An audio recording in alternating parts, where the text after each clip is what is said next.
സിനിമയുടെ തുടക്കത്തിൽ നമ്മൾ ഒരൊറ്റപ്പെട്ട ദ്വീപാണ് കാണുന്നത്. ഇവിടെ ബസ് ലൈറ്റിയർ പാവകളുടെ ഹൈടെക് എഡിഷന്റെ ഒരു കണ്ടെയ്നർ ഷിപ്പ് മറിഞ്ഞിട്ടുണ്ടായിരുന്നു. ഇപ്പോൾ അതിലൊരു പാവ ഓണാവുകയും മറ്റുള്ള പാവകളെ ഡെമോ മോഡിൽ നിന്ന് ഓണാക്കുകയും ചെയ്യുന്നു. പക്ഷേ ഇവരെങ്ങനെ ഇവിടെ പെട്ടു? ഇവരുടെ എനിമി ആരാണ്?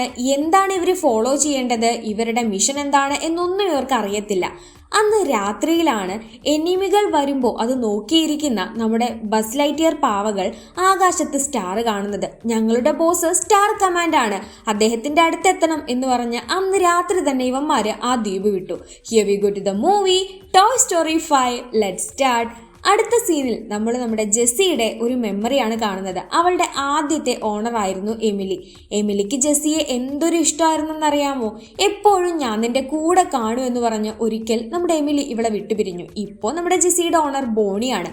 ബോണിക്ക് നമ്മുടെ ജെസ്സിയെ പോലെ ഒത്തിരി വേറെയും ടോയ്സ് ഉണ്ട്. നമ്മുടെ ആന്റിയുടെ ടോയ്സ് ഒക്കെ ഇപ്പൊ ബോണിയുടെ ആണെന്ന് നമ്മൾ കഴിഞ്ഞ മൂവിയിൽ കണ്ടതാണല്ലോ. ഇവിടെ നമ്മുടെ ബസ്സിനാണെങ്കിൽ ജെസ്സിയുടെ അടുത്തൊരു ചെറിയ പ്രണയം മുട്ടിട്ട് തുടങ്ങിയിട്ടുണ്ട്. അതൊക്കെ അവിടെ ഇരിക്കട്ടെ. എപ്പോഴും നമ്മുടെ ബോണി ഇവരോടൊപ്പം കളിക്കാറുണ്ട്. എന്നാൽ ബോണിക്ക് റിയൽ ലൈഫിൽ ഫ്രണ്ട്സ് ആരും ഉണ്ടായിരുന്നില്ല.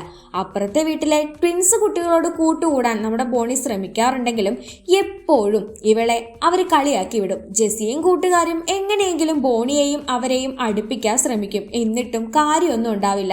അതുകൊണ്ട് തന്നെ ബോണിക്ക് ഭയങ്കര വിഷമമാണ്. ഇത്തവണയും അത് തന്നെ സംഭവിച്ചു. അവള് അച്ഛൻ്റെ അമ്മയുടെ അടുത്ത് പോയിട്ട് സങ്കടപ്പെട്ടു പറയുക, എനിക്ക് ഫ്രണ്ട്സ് ആരും ഇല്ല.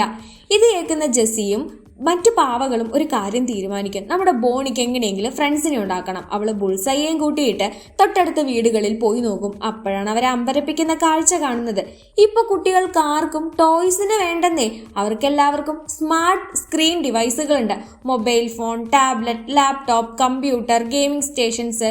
ഇപ്പൊ ആരും ടോയ്സിനെ വെച്ച് കളിക്കുന്നില്ല. നിങ്ങളുടെ കുട്ടി ടോയ്സിനെ വെച്ച് കളിക്കുന്നുണ്ടെങ്കിൽ നിങ്ങളുടെ ഭാഗ്യമാണെന്ന് ബാക്കി കുട്ടികളുടെ ഉപേക്ഷിക്കപ്പെട്ട ടോയ്സ് പറയുന്നത് കേട്ട് നമ്മുടെ ജെസ്സിയും ബുൾസയും ഒന്നും ഞെട്ടും. ശരിയാ, ഇപ്പോൾ നമ്മുടെ ബോണി മാത്രമേ ടോയ്സിനെ വെച്ച് കളിക്കുന്നുള്ളൂ.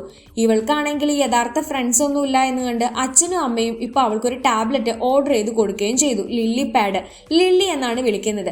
അത് കിട്ടിയേ പിന്നെ നമ്മുടെ ബോണിക്കും ടോയ്സിനെ ഒന്നും വേണ്ടാതായി. എപ്പോൾ നോക്കിയാലും ലില്ലിയില് ഗെയിം കളിച്ചോണ്ടേയിരിക്കും. നമ്മുടെ ജെസ്സിക്ക് കൂട്ടുകാർക്ക് ഇത് ഭയങ്കര സങ്കടമായി.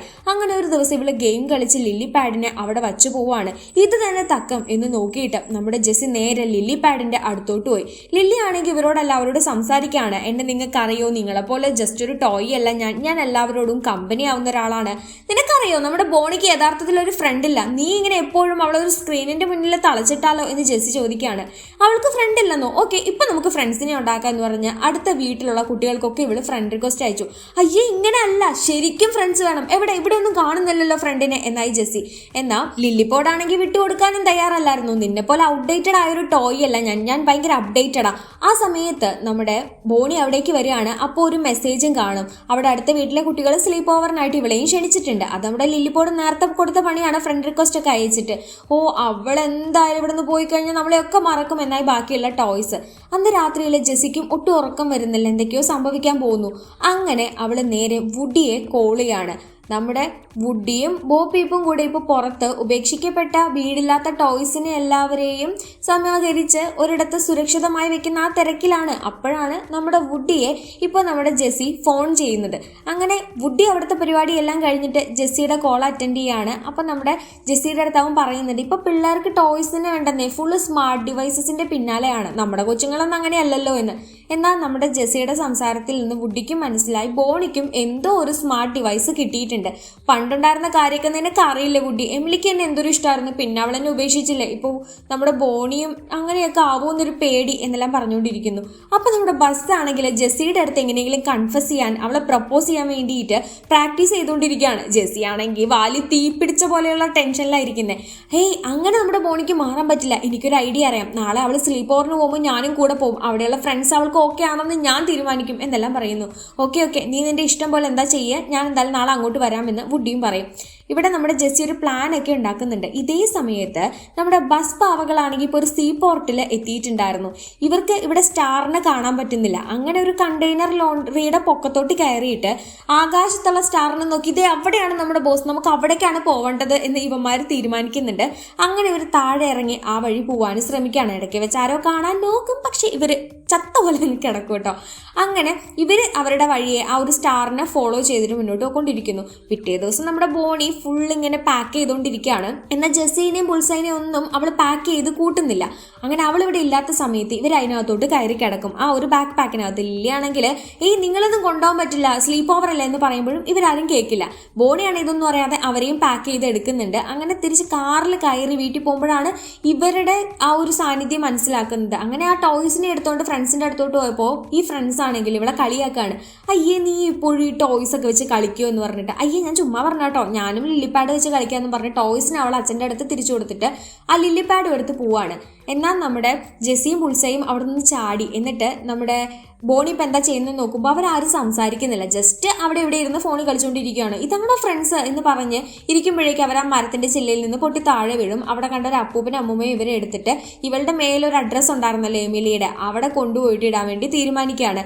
ഇവൾക്ക് രക്ഷപ്പെടാനും പറ്റുന്നില്ല. അങ്ങനെ എമിലിയുടെ വീടുണ്ടായിരുന്ന ആ സ്ഥലത്തുള്ള മെയിൽ ബോക്സിൽ ഇവരെ ഇരുത്തിയിട്ട് അപ്പൂപ്പനും അമ്മൂമ്മയും പോയി. ഇവിടുന്ന് രക്ഷപ്പെടാൻ നോക്കുമ്പോഴേക്ക് ഒരു കുതിര അങ്ങോട്ട് വരും. ആ കുതിരയാണെങ്കിൽ ഇവരെ നേരെ പൊക്കിയെടുക്കുകയാണ്. എന്നിട്ട് ഇവളെയും പുറത്തിരുത്തിക്കൊണ്ട് ഒരൊറ്റ പോക്കാണ്. ഈ കുതിരയാണ് ഇവരെ എടുത്തോണ്ട് പോകുന്നത് അതിന്റെ ആലയിലേക്കാണ്. അങ്ങനെ നമ്മുടെ ജെസ്സിയും ബുൾസയും നടുവും തല്ലി ദേ കിടക്കുന്ന താഴെ. അവിടെയുള്ള ശബ്ദവും കേട്ടിട്ട് ഈ കുതിരയുടെ ഓണറായ ബ്ലേസ് എന്ന പെൺകുട്ടി അവിടെ വരികയാണ്. അന്നേരം ബുൾസൈനെ കണ്ട് അവള് ബുൾസൈനെ നേരെ വീട്ടിലേക്ക് എടുത്തോണ്ട് പോയി. ജെസ്സി ശരിക്കും അവിടെ പെട്ടു. ഇവിടെ ആണെങ്കിൽ ബസ് ജെസ്സി വന്നിട്ട് അവളെ പ്രപ്പോസ് ചെയ്യാൻ വേണ്ടിയിട്ടുള്ള കാര്യങ്ങളൊക്കെ ഇങ്ങനെ മൈൻഡിൽ ആ ഡയലോഗൊക്കെ ചിന്തിച്ചുകൊണ്ടിരിക്കുന്ന സമയത്താണ് എവിടേക്ക് നമ്മുടെ വുഡി വരുന്നത്. വുഡി വന്നിട്ട് എന്താ ഇവിടെ പ്രശ്നം എന്ന് പറയുന്നുണ്ട്. ബോബിപ്പാണെങ്കിൽ നീ ഇവിടുത്തെ പ്രശ്നങ്ങളെല്ലാം കഴിഞ്ഞ് എന്നെ വിളിച്ചാൽ മതി എന്ന് പറഞ്ഞ് പോവാണ്. ഒരുപാട് നാളായാലോ വുഡി ഇവിടുന്ന് പോയിട്ട്, അതുകൊണ്ട് തന്നെ അവൻ ചുറ്റും കാര്യങ്ങളൊക്കെ നോക്കിയിട്ട് ഈ ചേഞ്ച് വന്നല്ലോ ആ ചേഞ്ച് വന്നല്ലോ എന്നെല്ലാം പറയുന്നു. അപ്പോഴാണ് ബസ് അവിടെ വരുന്നത്. നീ എന്താ ഇപ്പൊ ഇങ്ങോട്ട് വന്നേ? ഞാൻ ജെസ്സി വിളിച്ചിട്ട്. ജെസ്സി വിളിച്ചോ? നിന്നെയോ? ഞാനാണല്ലോ അവളുടെ ഡെപ്യൂട്ടി എന്ന് ബസ് പറയാണ്. നീ ചുമ്മാ കളിപ്പാവ ഡെപ്യൂട്ടി, ഞാനാ ഇപ്പോഴും അവളുടെ ഡെപ്യൂട്ടി എന്ന് നമ്മുടെ കുട്ടി പറയുന്നുണ്ട്. അങ്ങനെ ഇവിടെയുള്ള ലില്ലി പാഡിന്റെ കാര്യം ഇവിടെയുള്ള കളിപ്പാട്ടങ്ങളിൽ നിന്ന് നമ്മുടെ വുഡി അറിയാണ്. അന്ന് രാത്രിയില് ഇവിടെ നമ്മുടെ ജെസ്സി ശരിക്കും പെട്ട് കിടക്കുകയാണല്ലോ, അവൾക്ക് ഇവിടെ നിന്ന് പുറത്തിറങ്ങണം. ആ കുതിരയെ കൊണ്ട് ഒരു രക്ഷയില്ല. അപ്പോഴാണ് അവിടെ ഒരു പന്നിക്കുട്ടി ഉണ്ടായിരുന്നു, മിയയെ ഇവള് വിളിച്ചു വരുത്തും. അങ്ങനെ മിയ ഇവളെ രക്ഷപ്പെടുത്തും ആ വൈക്കോൽ കൂനയ്ക്കുള്ളിൽ നിന്ന്. എന്നിട്ട് വീട്ടിലോട്ടല്ല കൊണ്ടുപോകുന്നത്, അവിടെയുള്ളൊരു കുഞ്ഞു കുട്ടിപ്പേരയുണ്ട്, അതിനകത്തോട്ട് ആക്കിയിടുകയാണ്. അവിടെ ആണെങ്കിൽ വേറെയും ഒരുപാട് ടോയ്സ് ഉണ്ടായിരുന്നു. നമ്മുടെ ബ്ലേസ് കുഞ്ഞായിരിക്കുന്ന സമയത്ത്, വളരെ കുഞ്ഞായിരിക്കുന്ന സമയത്ത് കളിച്ചുകൊണ്ടിരുന്ന കുറച്ച് ടോയ്സ്. അവൾക്കും ഈ സ്മാർട്ട് ഡിവൈസ് കിട്ടിയപ്പോൾ ഞങ്ങളെയൊന്നും വേണ്ടാതായതാണ്. ആ സ്മാർട്ട് ഡിവൈസ് ആണ് നീ കയറി നിൽക്കുന്ന സ്മാർട്ടി പാൻസ് എന്ന് പറയുന്ന ആ കാൽക്കുലേറ്റർ പോലത്തെ ജന്തു. അവൻ വന്നേ പിന്നെ ഞങ്ങളെ ആർക്ക് അവൾക്ക് വേണ്ട എന്നെല്ലാം ഇവർ പറയാൻ തുടങ്ങും. ഈ സ്മാർട്ടി പാൻസിനാണെങ്കിൽ ശരിക്കും ബാറ്ററി വളരെ ലോ ആയിരുന്നതുകൊണ്ട് അതെന്തൊക്കെയോ ആണ് പറയുന്നത്. ഇത് ശരിക്കും ഒരു ടോയ്ലറ്റ് ട്രെയിനിങ് വേണ്ടിയിട്ട് യൂസ് ചെയ്യുന്ന ഒരു ഡിവൈസ് ആയിരുന്നു. എനിക്ക് ആ വീടിന്റെ ഫുൾ കാര്യങ്ങൾ അറിയാം, നിന്റെ കൂട്ടുകാരനെ അവിടെ നിന്ന് കണ്ടുപിടിക്കാൻ ഞാൻ നിന്നെ രക്ഷപ്പെടുത്താം എന്നൊക്കെ പറഞ്ഞിട്ട് നമ്മുടെ സ്മാർട്ടി പാൻസ് ഇപ്പോൾ ജെസ്സിയുടെ കൂടെ ആ ഒരു ബ്ലേസിന്റെ വീടിന്റെ അകത്തോട്ട് കയറാൻ വേണ്ടിയിട്ട് അവളെ കൺവിൻസ് ചെയ്ത് വെച്ചിരിക്കുകയാണ്. ഇതേ സമയത്ത് ബസ് ലൈറ്റിയർ പാവകളുടെ ഈ കൂട്ടമാണെങ്കിൽ സ്റ്റാറിനെ ഫോളോ ചെയ്ത് കാട്ടിലൂടെയാണ് പൊക്കോണ്ടിരിക്കുന്നത്. അവിടെ ഒത്തിരി മൃഗങ്ങളെ ഇവർ കാണും. ആ മൃഗങ്ങളോട് ഇവർക്ക് ഭയങ്കര സ്നേഹമൊക്കെ തോന്നും. അതുങ്ങളെ എനിമി ആയിട്ടൊന്നല്ല കേട്ടോ കാണുന്നത്. ആ സമയത്ത് അവിടേക്ക് ഒരു ഫാമിലി വരും. അതിനെ കണ്ട് ഇവരാകെ പേടിച്ച് അവിടെ ഇവിടെ മാറി നിൽക്കും. പക്ഷെ അതിലെ ഒരു പാവയെ ആ കൂട്ടത്തിലുള്ള ഒരു കൊച്ച് എടുത്തുകൊണ്ട് പോവാണ്. അങ്ങനെ അവനെ രക്ഷപ്പെടുത്താൻ വേണ്ടി ബാക്കി പാവകളെല്ലാം ആ ഫാമിലിയുടെ പിറകെ ഓടും. പിറ്റേ ദിവസം ആയപ്പോഴേക്കും നമ്മുടെ ജെസ്സി സ്മാർട്ടി പാൻസും കൂടിയിട്ട് ബ്ലേസിന്റെ വീടിന്റെ അകത്തോട്ട് കയറി. ഈ വീട് കണ്ടപ്പോൾ നമ്മുടെ ജെസ്സിക്ക് പഴയ പല കാര്യങ്ങളും ഓർമ്മ വന്നു. കാരണം പണ്ടത്തെ എമിലിയുടെ വീടായിരുന്നു ഇത്. ഇവിടെ തന്നെയാണ് നമ്മുടെ ജെസ്സിയും എമിലിയുടെ കൂടെ ജീവിച്ചിട്ടുണ്ടായിരുന്നത്. എനിക്ക് ബാറ്ററി വളരെ ലോ ആ, അതിനകത്തുനിന്ന് എന്റെ ബാറ്ററി എടുത്ത് താന്ന് സ്മാർട്ടി പാൻസ് പറയും. അവിടെ ആ കബോർഡിനകത്ത് അവന്റെ കുറച്ച് ഫ്രണ്ട്സും കൂടി ഉണ്ടാവും. അതിന്റെ പേരാണ് സ്നാപ്പി എന്ന ക്യാമറയും ഹിപ്പോ GPS എന്ന് പറയുന്ന ഒരു GPS ഡിവൈസും. അങ്ങനെ ഇവര് മൂന്നുപേരും കണ്ടുമുട്ടിയപ്പോൾ നമ്മുടെ ജെസ്സിയുടെ കാര്യം പാടെ നമ്മുടെ സ്മാർട്ടി പാൻസ് മറന്നുപോയി. എടാ നീ എന്റെ ഫ്രണ്ടിനെ കണ്ടുപിടിക്കാന്ന് പറഞ്ഞല്ലേടാ എന്റെ കൂടെ ഇങ്ങോട്ട് കയറി വന്നേ, എന്നിട്ട് നീ എന്താടാ അവരോട് സംസാരിച്ചുകൊണ്ടിരിക്കുന്നത്? നീ എന്നെ ഒന്ന് ഹെൽപ്പ് ചെയ്യേ. ഓ അത് ഞാൻ മറന്നു പോയടോ, നിന്റെ ആ ഫ്രണ്ട് ചിലപ്പോൾ അവളുടെ ബെഡ്റൂമിൽ കാണും. ഇത് പറയാനാണോ നീ എന്നെ സഹായിക്കുമെന്ന് പറഞ്ഞേ? അതിപ്പോ എനിക്ക് ഊഹിച്ചാൽ മതിയല്ലോ. നീ ഇവിടെ നിന്ന് ചുമ്മാ ഇങ്ങനെ കളിച്ചുകൊണ്ടിരിക്കെ. അന്നേരം നമ്മുടെ സ്മാർട്ടി പാൻസ് അവന്റെ ഫ്രണ്ട്സിനെയൊക്കെ പരിചയപ്പെടുത്തുന്നുണ്ടെങ്കിലും ജെസ്സി അതൊന്നും മൈൻഡ് ചെയ്യുന്നില്ല. അങ്ങനെ ജെസ്സി നേരെ നമ്മുടെ ബ്ലേസിന്റെ ബെഡ്റൂമിലേക്കാണ് കയറി പോകുന്നത്. ആ സമയത്ത് അവിടെ സ്വന്തമായിട്ട് ഇപ്പൊ ടോയ്ലറ്റ് യൂസ് ചെയ്ത് വരുന്ന ബ്ലേസിനെ കാണുമ്പോൾ അവൾക്ക് ഇപ്പൊ എന്റെ ഹെൽപ്പ് ഒന്നും വേണ്ടല്ലോ എന്ന് സ്മാർട്ടി പാൻസും പറയുന്നുണ്ട്. ശരിക്കും ഇവൾക്കൊരു ഹോഴ്സ് കളക്ഷൻ തന്നെ ഉണ്ടായിരുന്നു കേട്ടോ. ആ ഒരു കളക്ഷന്റെ ഇടയിലാണ് നമ്മുടെ ബുൾസൈനെ അവൾ വെച്ചിട്ടുണ്ടായിരുന്നത്. ഈ റൂം പണ്ടത്തെ നമ്മുടെ എമിലിയുടെ റൂമാണെന്നുള്ള കാര്യം ജെസ്സിക്ക് മനസ്സിലാവുന്നുണ്ടായിരുന്നു. ഇവളിവിടെ ആദ്യമായിട്ടല്ല എന്നുള്ളത് ജെസ്സി അവരുടെ അടുത്ത് പറയുകയും ചെയ്തിട്ടുണ്ടായിരുന്നു. കാരണം എമിലി കുഞ്ഞായിരിക്കുമ്പോൾ ഈ വീട്ടിലാണ് അവൾ താമസിച്ചിരുന്നത്. അതിന്റെ അടയാളങ്ങളൊക്കെ ഇവള് പറഞ്ഞു കൊടുക്കുകയും ചെയ്തിട്ടുണ്ടായിരുന്നു. അങ്ങനെ ഇവിടുന്ന് പുറത്തിറങ്ങാൻ വേണ്ടിയിട്ട് ഇവർ റെഡിയായി നിൽക്കുന്ന സമയത്ത് അവിടേക്ക് നമ്മുടെ ബ്ലേസ് വരും, കഥ കടയ്ക്കും. അങ്ങനെ ബ്ലേസ് അവളുടെ ലാപ്ടോപ്പ് എടുത്ത് നോക്കുമ്പോൾ ഇങ്ങോട്ട് ഇവളുടെ കൂടെ വരാമെന്ന് പറയുന്ന ഫ്രണ്ട് ആ വരാമെന്ന് പറഞ്ഞ കാര്യമേ മറന്നിട്ടുണ്ടാവും. ഇത് വായിക്കുമ്പോൾ അവൾക്ക് നല്ല സങ്കടം വരും. ബ്ലേസ് ഇരുന്ന് കരയാണ്. അങ്ങനെ ഒറ്റയ്ക്ക് ഇരുന്ന് ആ പന്നിക്കുട്ടിയോട് സംസാരിച്ചുകൊണ്ടിരിക്കുമ്പോൾ നമ്മുടെ ജെസ്സിക്ക് ഒരു കാര്യം മനസ്സിലാവും. ബോണിക്ക് പറ്റിയ കൂട്ടായി ഇവള്. കാരണം ഇവള് അധികം ഈ ഒരു ഡിവൈസുകളോട് കൂട്ടില്ല. ഇവിടെ ആവട്ടെ നമ്മുടെ ബോണി സ്ലീപ്പ് ഓവർ കഴിഞ്ഞ് വരുമ്പോഴേക്കും ആകെ മൊത്തം അയ്യേ വേണ്ടായിരുന്നു എന്ന മട്ടിലാണ്. പക്ഷെ ഇവളുടെ കൂടെ ആണെങ്കിൽ ഇപ്പൊ നമ്മുടെ ജെസ്സിയും ബുൾസയും ഇല്ല. അതെങ്ങനെ, അവരെവിടെ എന്നൊക്കെ പറഞ്ഞിട്ട് ഇവര് ലില്ലിപോട്ടിനോട് കാര്യം തിറക്കും.